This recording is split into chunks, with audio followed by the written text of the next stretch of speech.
एक छोटे से गांव में शिवराम नाम का गरीब किसान रहता था। उसके पास जमीन बहुत कम थी और घर की हालत भी टूटी फूटी थी। लेकिन शिवराम का सपना बड़ा था। वह चाहता था कि उसकी मेहनत से न सिर्फ उसका परिवार बल्कि पूरा गांव खुशहाल बने। हर दिन सुबह सूरज निकलने से पहले वह खेत में पहुंच जाता। तपती धूप हो या तेज बारिश, वह बिना रुके काम करता। गांव वाले उसे कहते, अरे शिवराम, इतनी मेहनत करने से क्या होगा, छोटी सी जमीन है, बड़ा आदमी कैसे बनेगा।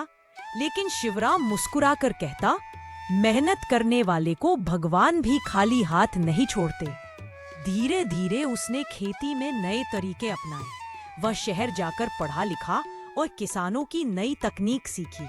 उसने अपनी फसल में नए बीज और जैविक खाद का इस्तेमाल किया। साथ ही खेत की देखभाल ऐसे की जैसे कोई अपने बच्चे की करता है। कुछ ही सालों में उसकी उपज पूरे गांव से ज्यादा होने लगी। लोग हैरान थे कि छोटा किसान इतना कैसे उगाने लगा। फिर शिवराम ने तय किया कि उसने और किसानों को भी समझाया, अगर हम सब मिलकर मेहनत करें तो हमारा गांव भी बदल सकता है। धीरे धीरे पूरा गांव उसकी राह पर चल पड़ा। गांव की हालत सुधरने लगी। शिवराम ने मुनाफे से गांव में एक स्कूल और अनाज भंडार बनवाया, ताकि कोई भी बच्चा पढ़ाई से वंचित न रहे और कोई भी भूखा ना सोए।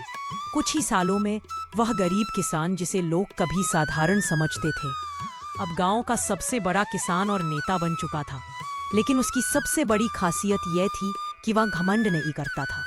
वह हमेशा कहता, मैं बड़ा आदमी इसलिए नहीं हूँ कि मेरे पास पैसा है, मैं बड़ा आदमी इसलिए हूँ क्योंकि मैं अपने गांव के लोगों के साथ खड़ा हूँ।